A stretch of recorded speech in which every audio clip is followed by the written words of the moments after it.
5, 4, 3, 2, 1. Danny, don't worry. I'm getting you over. There we go. Yes, sir.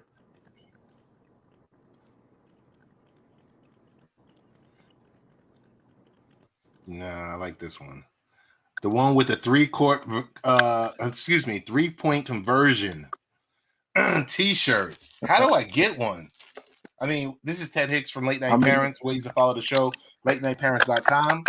And we are here, none other than the great Danny Thompson from Around the Association, 3-point conversion. I knew him originally from Full Court Press and Barbershop Sports. And he's with your favorite, all your favorite organizations. He's either written, he's either spoken, been behind the camera, in front of the camera. Danny, how you doing?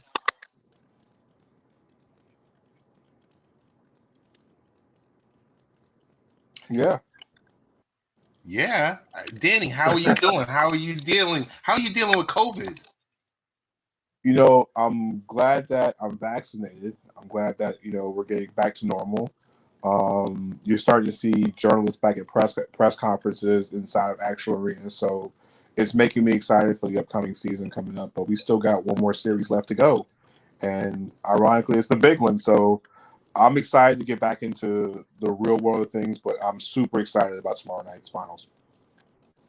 Hey, and just want to acknowledge the chat room. We got none other than Mike Patton hailing from Nashville, Tennessee. Also, big shout out to anonymous Facebook user. Have no idea who that is, but there's someone that's talking about Beyond the Buzzer representing. About what? Beyond the Buzzer representing. Of course, we have to represent Beyond the Buzzer on the show. So, life has been good with you, with the missus, with everyone, with the family. Family's great. I'm still enjoying the newlywed life. It's been an adjustment, but it's been a beautiful adjustment, and I can't complain. And life is good. Closer to New York than I ever have been. So we're getting there. Little baby steps. Baby steps, man. Baby steps. So definitely one of these weekends we'll meet up in DC. Hey, I'm getting a little bit of noise, so I'm going to restart the graphics server. Okay. Because I'm getting a lot of noise. Well, did it slow down a little bit? I think it did. Okay.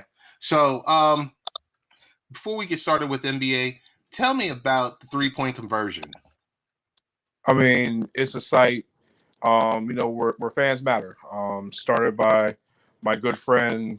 If I go by his government name, he's going to throw something at me. My main man, Mr. Controversy, Raphael Haynes, started this. Oh man, I want to say it was about maybe 4 or 5 years ago, just as a simple podcast, and now it's turned into a media organization where not only do we cover things as far as the NBA, the WNBA, the NFL. There's talk shows involved in the network now. There's a website. There are writers from all across the place, and an outstanding team of men and women on a team that is just all about just trying to produce the best content possible. And that's where I do my senior NBA writing for nowadays. So I enjoy it. I can't complain. It's a beautiful thing, and I have to represent because I got the shirt on tonight. Gotcha. Hey, for those in the comment field, some people call them cheap seats, but I'm like, you are a part of this broadcast also. If there's any noise, if the audio is clear, can you give me a thumbs up? And if you're hearing distortion or anything similar to that, could you let me know? And Precious Sherrod is in the building with hey, Precious, how you doing? The first lady of Around Association, and the Thompson household. Yeah, that's Mrs. Thompson. Okay, so before we NBA finals will be the last thing we talk about. Tell me about this drama Okay. with this audio with Rachel Nichols and talking about Maria Taylor, and she's got her contract coming up and all of this back and forth, and Rachel Nichols was talking to someone from LeBron James's team, not the Lakers, his own personal LBJ team. What's the deal with that? It's disappointing. It's disappointing because you don't want to discredit anybody's talent. And for those who've watched or even know Maria Taylor, I don't know her personally, but just knowing the people that know her and just watching her talent, ESPN knows how talented she is. Right. I mean, she in less than 2 years has not only become the face of the college football side of things, everything NCAA, she's now become the face of the NBA. No offense to The Jump, but Countdown's a better show than The Jump, in my opinion. No offense, but I love College Game Day, where she's in the style of College Game Day. And her rise to stardom has been great. And it's just real sad to see that somebody in her shoes that is being quote unquote replaced is having those things to say and discrediting what Maria has done, the work she's put in, the hard work she's put in. No one knows how how hard it is, Ted, to go from one genre to the next and be able to do it effortlessly. It's hard. Ted, that's like, in your case, because you talk about parenting, but that's switching over and going into tech and then going into sports and going into something else. Maria transitions each sport phenomenally, and she does it with style and grace. And it's sad to see how female journalists already have it enough bad enough as it is. But it's just sad to see another journalist try to take down one of their own, especially a woman of color, and saying that she didn't get the job because of her talent. She got the job because it's Black Lives Matter and because it's a racial motivated move. That's just really a cheap shot and discrediting the hard work that Maria has put in. So but I stand Danny, behind Maria 100%. Danny, is this an issue of race, or is this an issue of crabs in a barrel and there not being enough positions of prominence at ESPN? Here's the thing. It should go to the person who's the most talented. And at that point in time, Maria Taylor's the most talented. It is what it is. I mean, Ted, we've all been in situations where if somebody is more talented than what you were able to present the position, then they go with that person that's more talented. It's not about race. It's about talent. And Maria is honestly much more talented. She has a lot. It makes it worse that Rachel went to the LeBron camp about this. This wasn't Ted. This wasn't one of her buddies. This wasn't, a neighbor or a family member. This was someone in the camp, not even the Lakers, of LeBron James. Yeah. So he's involved. It's like you go after the most powerful person in the game and you try to discredit somebody's position. It's not about taking your position. Maria earned it. And now it's just sad to see that if they're trying to spend it because Maria's a free agent after the 20th of July. Right. So I got a question for you. Today, there's another person. There's an actress with the name of Rachel Nichols. She was getting blasted on Twitter, on social media. She woke up. She said there were 82 text messages on her phone in regards to the issue with Maria Taylor, and she was trying to correct them one by one. Like, listen, I'm not that person. She's like, I'm an actress. listen. I'm just glad my name is not being thrown out there because I might get more mentions that I do on Twitter. Like I said, at the end of the day, it's just that it's just a discreditation of someone's talent, and it's something ironically that happens in journalism, but especially with Black female journalists. Especially in the sport, just Black female journalists in general, they get the short end of the stick a lot of times, and we have to be able to protect the big ones, the small ones, and the ones in the middle. And ESPN, they're in the middle of a contract dispute. It is what it is. I just want to see if they're going to do right by her because Ted, if she's out, that's going to be, guess what? I think the third or the fourth prominent African American female to leave the company Right. in what, 15 months? Right. I mean, Right. we're talking Jamel Hill, we're talking Josina Anderson. I think Carrie Champion's gone too. Carrie So- Champion is gone. She's on Vice TV. Yeah, so it's like Hey. you drop. Big shout out to Big Mike. Big Mike from Cope's Corner. Hey, we can't Yeah, it's wait like- for your show to come on, your MMA show, so you can help us win some money. It's just it's really a bad shot, and then seeing, you know, people try to defend the situation and it doesn't sound right.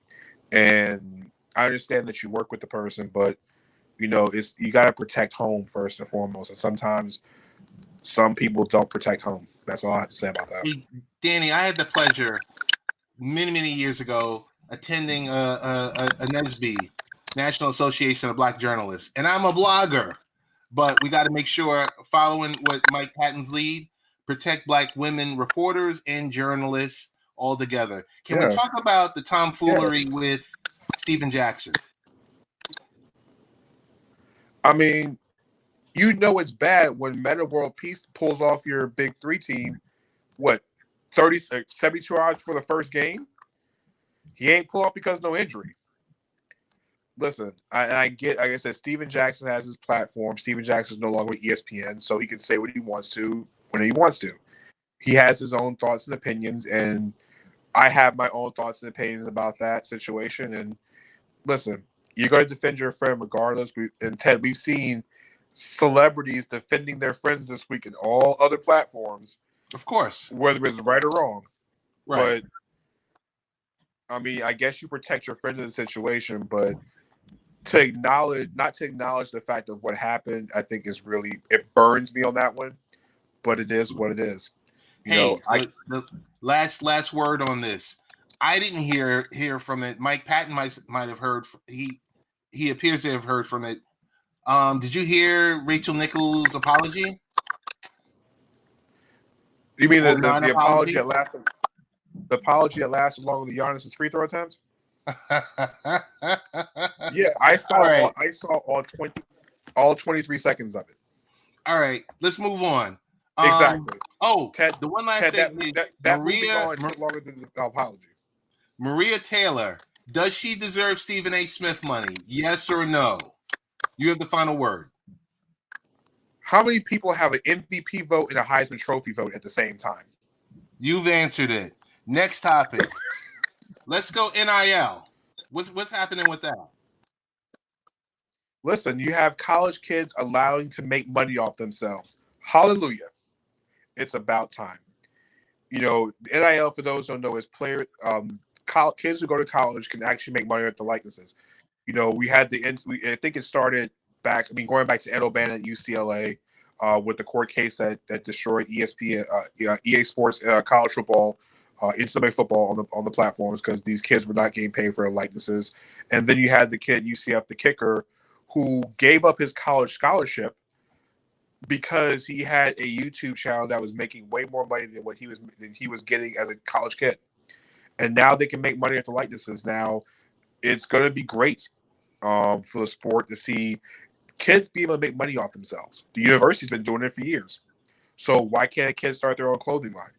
I really want to see how far this goes because we saw Master P's son get a $2 or $3 million contract from a tech firm before he played one game at Tennessee State. So, you know, I can only imagine when we get to the guys like, I don't know, Bronny James or Mikey Williams on the basketball side, and what happens with those now because they can make money off themselves before they touch 1 second. You might have kids go to college now just because of this. Could you give an honorable mention to the NBA, G League, Ignite contracts? I think that was a part of it. I think NCAA had to come back with these kids going to Australia. We saw LaMelo Ball go to Australia. We saw RJ Hampton go to Australia. And if you want to go back to the pioneer of things, even Brandon Jennings when he went to Italy. way back in the dark ages, it seems like. You have these foreign leagues willing to pay the talent. You have the G League willing to pay the talent. You have the overtime league that's giving high school kids now, juniors, $1 million to play 2 years for overtime. Right. NCAA's got to have some kind of way for these kids to be able to go to college. And Ted, I'll be honest with you. I think this evens the playing field for the smaller schools. Because the question is, you always say, well, I don't get no exposure. Ted, can you imagine if one of these kids who has a high following goes to an HBCU, for example? That social media platform can not only help that university, but the kids making money off themselves anyways. So it's a win-win situation for the small schools because now, Ted, it makes the playing field even to everybody. Like, you don't have to go to North Carolina or Duke to be a known national prospect now. You can go to a Tennessee State. You can go to a North Carolina A&T. You can go to a North Carolina Central. You can go to a Hampton or Norfolk State. You can go, to Florida A&M or Bethune-Cookman. These smaller schools that don't get the prep, because guess what? I don't need their exposure because I have my own. So hey, I want to present something on the screen. A question from anonymous Facebook user. Let's see if it allows me. It says, do you think this will help enrollment in HBCUs now since the big colleges always did it? I think it will help. I think we'll have more kids to shy away from playing professional ball for a year or two because they can start their own brands. Ted, there's nothing better than when we were growing up in the 90s. Well, I'm sorry, me growing up in the 90s, you growing up in the 40s. But there was nothing better, Ted, than watching kids go to college. Hey, I have to. There's nothing better than watching, guys go to college for long term. Before they got to the NBA, Ted, we knew who the Fab Five were. Right. You knew who Grant Hill was. You knew Christian Laettner was.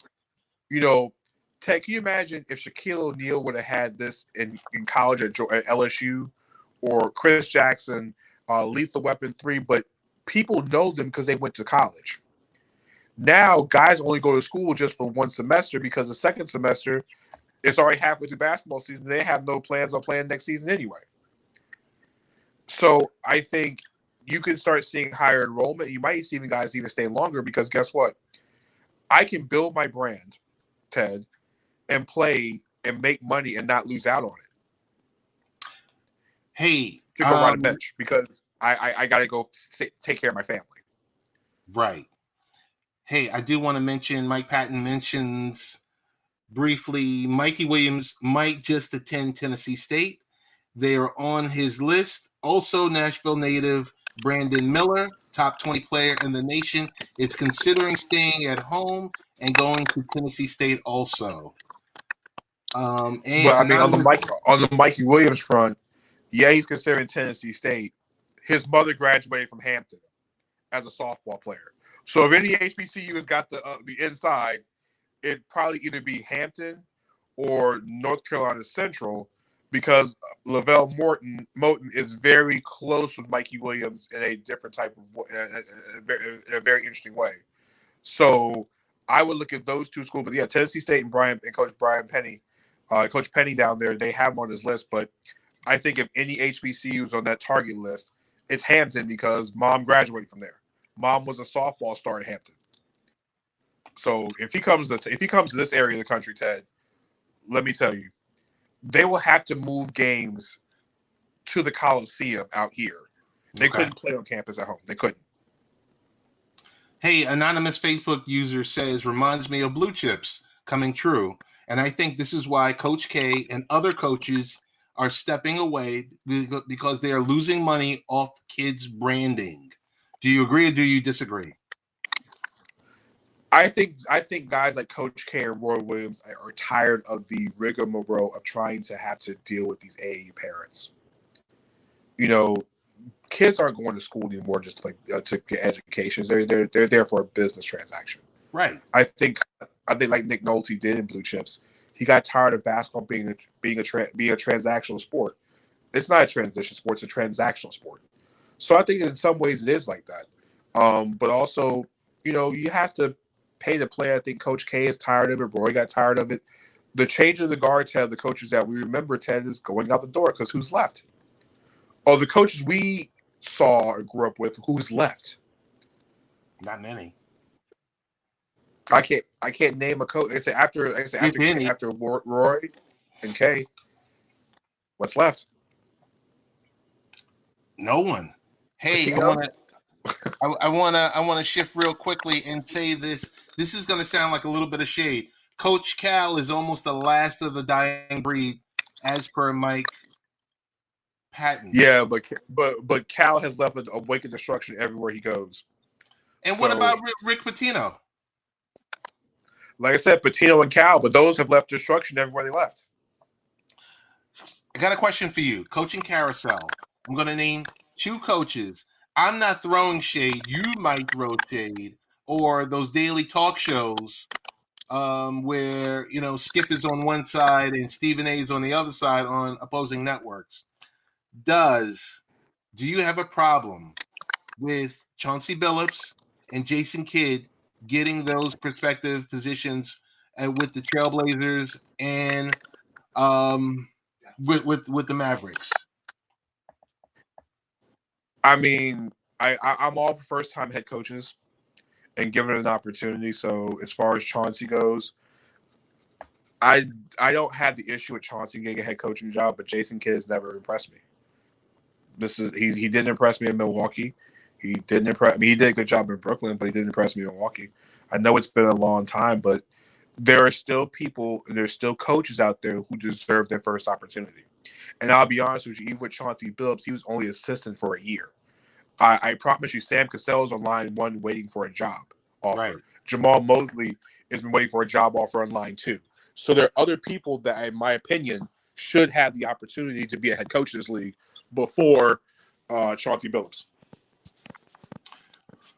Did the Portland Trailblazers move forward because they were pushing against cancel culture, or what's what? Because I think Lawson and Hammond, their names were just mentioned, and were they just a soundbite? It's funny because after Chauncey was hired, you listen to Neil O'Shea saying that the reports came out that the owner, Jody Allen, which is Paul Allen's, his widow, wanted a woman head coach. If the owner wants a woman head coach, why didn't they pull the trigger? Right. I mean, and secondly, this can't be about Damian Lillard because Lillard's first choice was Jason Kidd, who didn't want the job. Right. Or they didn't want to hire Jason Kidd. So, listen, I'm tired. For me, I would love to see Becky Hammon as a head coach in the NBA. I think it's time. See this? I remember asking Rosalind Ross 5 years ago on this when it was just an audio podcast, if we were going to see Becky Hammon. And I just played that audio clip 2 days ago from 5 years ago. And I said, Becky Hammon, will we ever see her as a head coach? Danny, this was back when both of us had hair.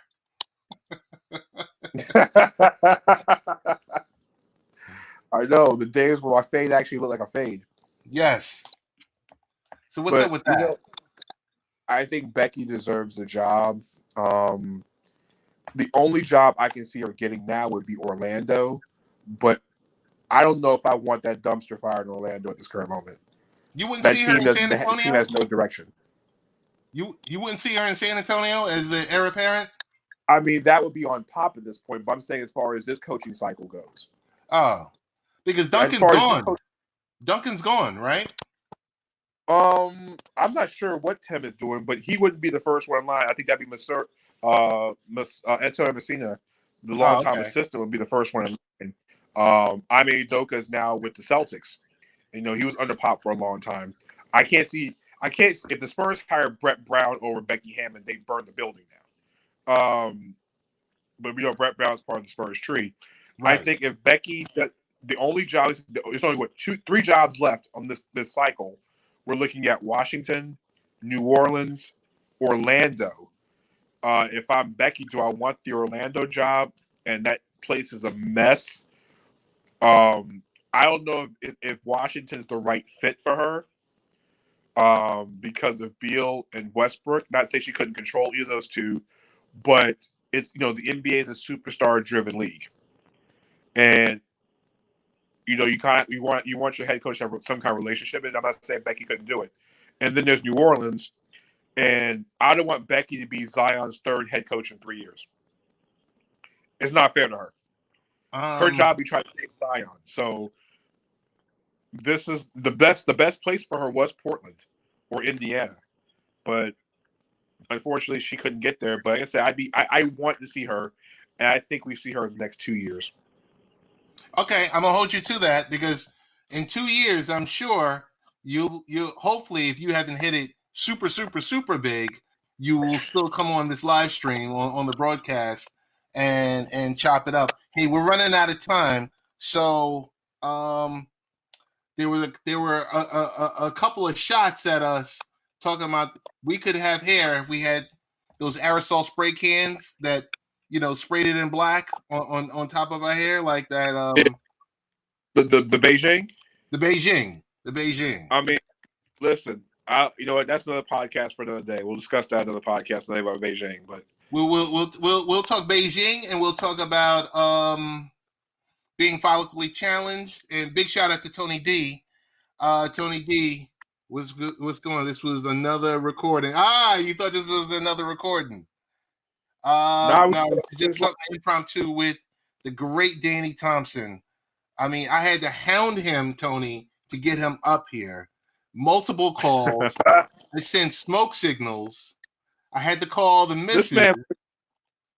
I had to send him a couple of those Omaha steaks. Danny, really quick, your thoughts on NBA injuries and how it factors into USA basketball.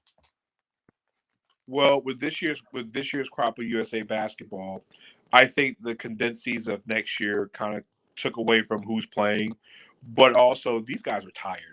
I mean, we've seen 10 All-Stars at some point in time have missed one or more games in the playoffs.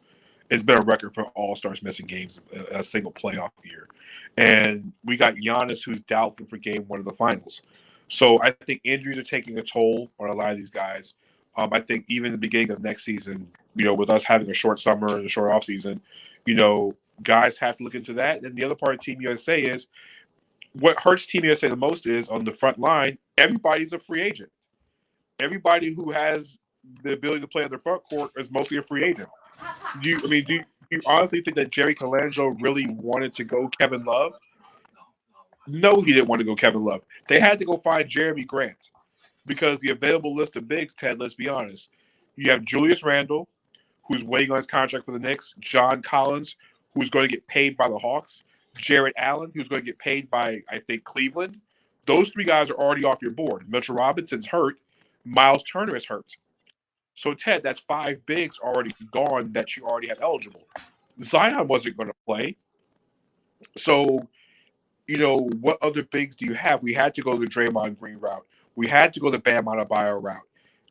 But who are we calling? I mean, we watch Andre Drummond's entire future of money just go down the toilet with his run with the Lakers.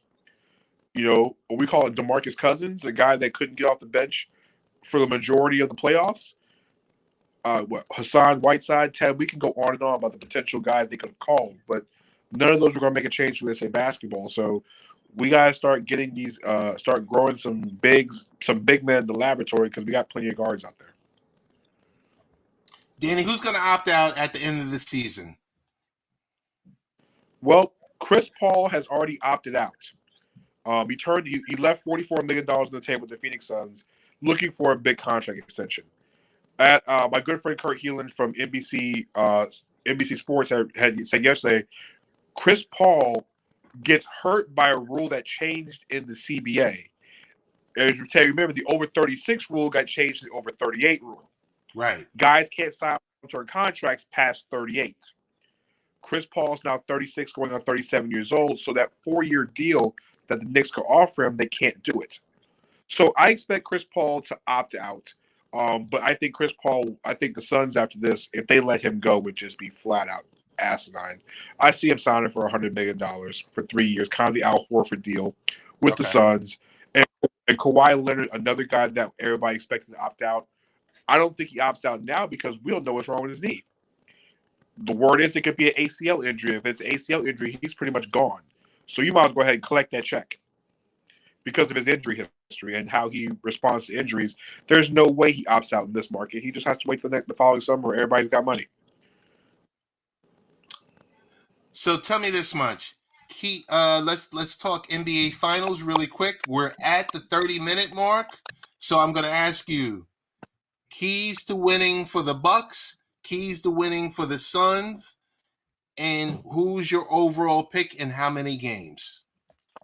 Well, I think the overall fit for the Bucks is in the series. I think some of the things that you have to look at.